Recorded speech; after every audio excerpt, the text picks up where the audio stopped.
Welcome to Jumpstart Your Joy. This is your host, Paula Jenkins. Welcome to episode 280 here on Jumpstart Your Joy.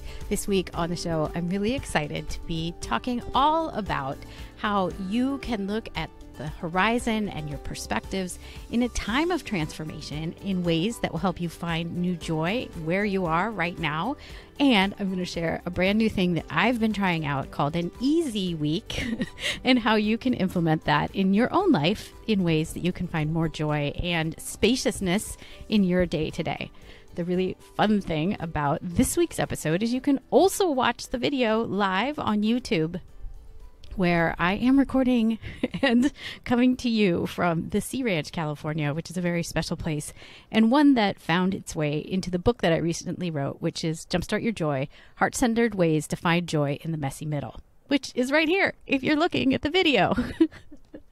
So before we get to the episode itself, I want to wish you all a very warm welcome and say thanks so much for tuning in this week and always. I just love being able to do this podcast, which has been around since 2015. And it's so exciting to be in the 6th year of production, where I'm also now, I've written a book. I'm doing YouTube videos here on location. And I'm just having so much fun with all of this. In my day-to-day life, I am a podcast producer and I create amazing podcasts for some really cool heart-centered people who want to change their own industry from the inside out, and it is such a joy to get to work with them. If you want to find out more about the podcast, you can find everything you need to know over at jumpstartyourjoy.com. And you can find the show notes for this one, along with some links and some other information at jumpstartyourjoy.com/episode 280. Woohoo! While you're on the website, make sure that you check out my newsletter and get signed up for that. I like to send out information every other week as the episodes come out and tell you a little bit about what I'm doing, what's interesting me at this point in time, things like my Huggy Hoop earrings. And you can also buy my brand new book, Jumpstart Your Joy, Heart-Centered Ways to Find Joy in the Messy Middle. The link is right there on the homepage at jumpstartyourjoy.com. So let's jump into this episode, which I'm filming outdoors for a very specific reason. If you look behind me, you can see this, what is called a hedgerow. And behind that, which you can't really see, is the Pacific Ocean. And this place is very special. It's called the Sea Ranch, and we rent a home here. So back when I started writing my book, back in September, October, we were also at this very same location. And what you can see today is this is a very sunny day. You can see the horizon. You can see this beautiful hedgerow. And beyond that, you know that the ocean is there. One of the things that happened while we were here is we were having really inclement weather, and it was very foggy outside. So I want to read a little bit from the book to you. This is from page 48. It's called Perspective and Horizons. One of the truths about the messy middle is that the horizon feels very close. It feels like you cannot see your options and that you are stuck. A while back, I was on a vacation with my family at a home we rented near the ocean. I watched and delighted in the fog as it came in and changed the view from our windows.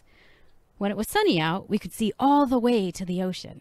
But when the fog came in, we could only see the hedgerow of trees near the house.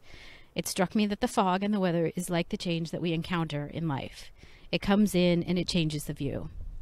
The horizon feels close when the fog comes in, just like our world feels close and too constricting when we are in the messy middle. The thing is, just like the weather, you get to decide how you interpret any given situation.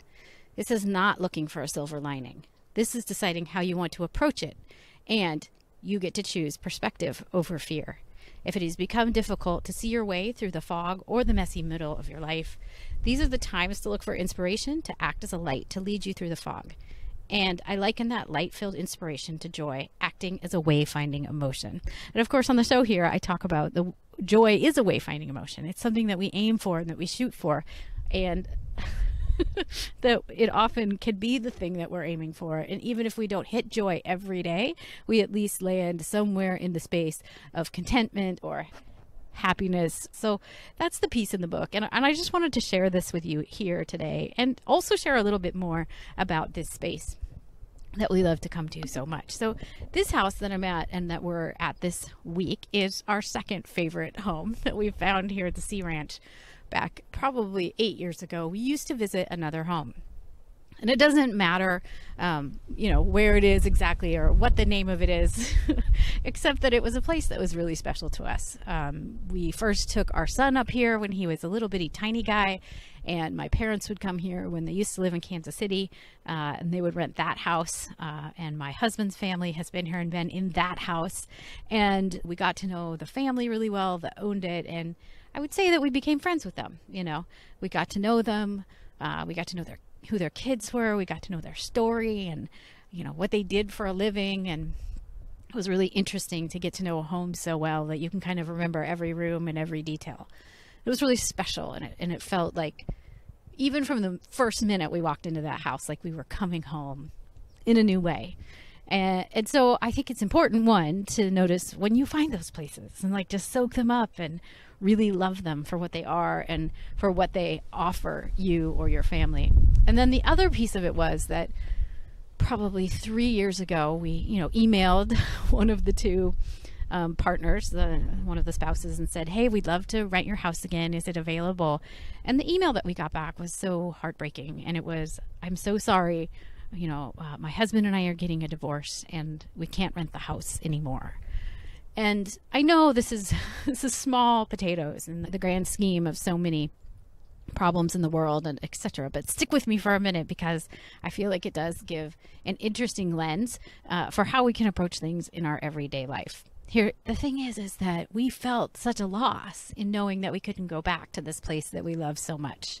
And we felt so much sorrow for the people and what they were going through, because a divorce is not easy. And it's really hard to know that maybe one of them might lose the house as well and not be able to come back here.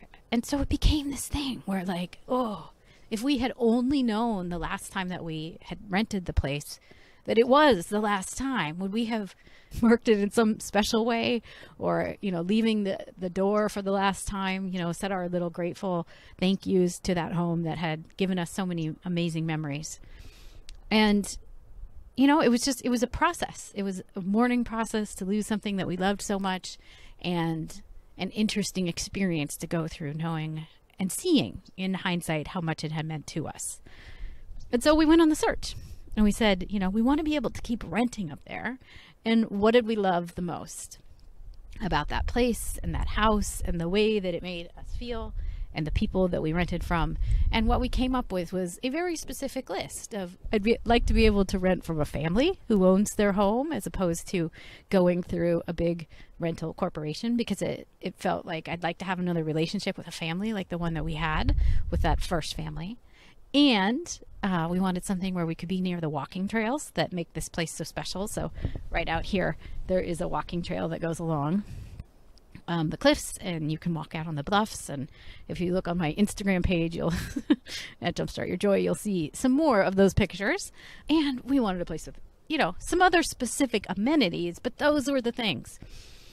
Put that intention, right? The inspiration originally, if we talk about inspiration, intention, and action here, the inspiration had been the original house. The intention was, I want to find these things again. And the action was go find them and start reaching out. And so we have since found another lovely family who owns another amazing home and who is happy to rent just individually. And that's where we're at. And it is amazing. And I've noticed being here that, yes, while I miss the old home and I miss knowing every nook and cranny, and I miss even knowing the smells of like the pantry and how it kind of smelled like laundry detergent, and just even the temperatures of the rooms were totally different, and knowing how the light came in, I missed all that. And now that we've been here 3 times, I'm starting to have that appreciation for this new place and the things that are different about it, but are also so beautiful about it. And so sitting here with this thought and these ideas, this visit was, this is a lot like, if we can make the leap here, it's a metaphor for how our life is right now in the middle of a pandemic. Yeah, I mean, it's not about houses, it's not about being on the Pacific Ocean, but it is about how do we go from a space of knowing so well everything we loved about a life and a way of being and the comfort that we had in so many things. How do we go from that into the unknown, which is the messy middle, which is what we're talking about all season here, and even beyond that to the next thing, right? So I think these houses in this place, you know, it might seem a little bit silly or like, you know, count your blessings and know what you have and why you're crying about a house. But it's not that. It's the in our lives, right? We can see back to the place in 2019 where things were just so maybe and special, and we knew what to expect and we knew everything about our day to day. And then we hit something that changed everything, just like that house was no longer available. And so we have to go find what is new and what works again, and how we can find our new happy, and we can find our new way in this space and find the things that feel that way again for us. And so that's what I'm realizing, and that's what this couple of weeks actually has shown me, is how can I find the new thing? How can I find the new place? And first identify, what is it that I want to bring into this new phase of my life? What was so good about the old phase that I can't imagine letting go of? And then what do I want to bring with me as I kind of craft what the new reality will look like for all of us and me in my own life? What are the things that I want to hold on to, and what do I want to release? And again, this isn't a silver lining, kind of like I said in the book. It's not a silver lining. I'm not pushing towards something. I'm very much letting it, what will be, will be. And also acknowledging that we can mourn what we've lost, we can accept what we have, and we can push forward to a brighter and new, beautiful future. So that's that side of it. And one of the things that I've started doing in service of that in my own life is I started realizing that things feel very busy a lot of the time. And I think you probably, in one way or another, have that same thing in your life, I would imagine, as busy people who are so connected and so keyed into everything, whether it's that you have a 9-to-5 job, or maybe you're an entrepreneur like me, but things feel very intense and very like I have to do it right now. And the thing that I realized was that I really deeply desired a break. If you have not yet listened to my interview with Dr. Ezzie Spencer, she wrote a book called Lunar Abundance and a follow-up workbook, the Lunar Abundance Workbook, I think.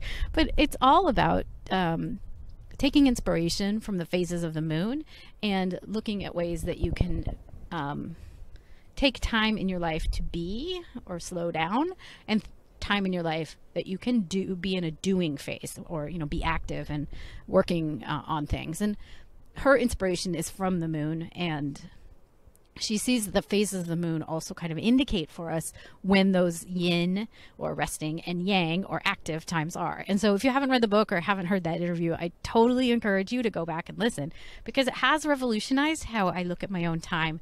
And here's the thing that I want to share with you. This is my passion planner. And the thing that I've done is I've gone through, and inspired by Dr. Ezzie Spencer, I have highlighted the times of the month that are active. Those are the yang times. Those are the doing times.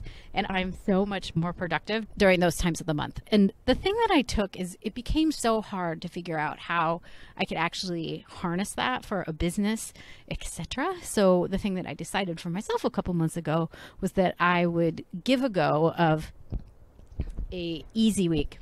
And an easy week to me is that I'm scheduling in the third week of every month where I have less to do. And I feel like you could give that a go in your own life, whether, again, if you're an entrepreneur or you have a 9-to-5 job, you get to choose what easier would look like for you in that month, and make a change. I've penciled it in. I try and not schedule as many meetings that week. And I was talking to some of my mastermind friends today, and they really love this idea too. And that's part of why I wanted to share it with you. It gives me a time each month where I know that I can spend some dedicated days to focusing on what I want to bring into this world. So it's not as much focused on the client work that I'm doing for that week, but it is focused on time to grow a business, time to slow down, time to be a little bit more creative with my time, because I feel like those are the times that fill me up and I really was missing that. And I can't wait for you to hear what Heather Chauvin has to say about this next week on the podcast. She wrote an amazing book. She is a cancer survivor, and she talked about how cancer for her had invited her to slow down, and the diagnosis of it was like kind of a wake-up call for her in a lot of ways. But one of them being that, you know, we're so often in a reactive and a pushing and a yang mode that it is important to slow down and take some of our time back for ourselves. So a couple months ago, I started on with this easy week, and it has really been so lovely knowing that as I go into each month, I do have time set aside to take care of some of the creative things that I really want to do. Maybe if I need to run an errand or something, there's time to do it in that week as well. And it just makes things feel easier. So whatever that might look like for you, I highly encourage that you give it a go. You know, it could just be an incremental amount of feeling easier. Kind of a hat tip to Tammy Hackbarth on her 100% guilt-free self-care podcast, because I think we all have to find a way, especially when we're right now in this messy middle, we're right now in this transitionary period where we know what our lives looked like before the pandemic hit, and we don't know exactly where we're headed in the future. But here in this messy middle, how do we allow ourselves a little bit more ease and a little bit more space? And so I would say if you're wondering how to do this, take a little time for yourself to write out what might make your days feel a little easier and then pencil in a week and see what you can do to slow down and take in some of the goodness and some of the ease and maybe some of the creativity that you want to have in your life, and really make a point to do it. So I hope this has been helpful. I hope you've enjoyed this outdoor event with me. And if you want to find out more about those links that I mentioned about Dr. Ezzie Spencer or about some of the other links, you can head on over to the show notes, which is at jumpstartyourjoy.com/episode 280. And while you're there, of course, pick up the book. Jumpstart Your Joy, Heart-Centered Ways to Find Joy in the Messy Middle. Or you can find that on Amazon. It's there now as well. And on the next episode, I'm really excited. I mentioned that Heather Chauvin would be on, and she is coming. It's a great interview. Her book is just about to come out, and it is Dying to Be a Mother. And I can't wait for you to hear our conversation about new ways to really sink in and find joy and trust your intuition about things. It's a really great conversation. So I hope you'll come on back for that. And until then, I hope that your days are filled with so much joy.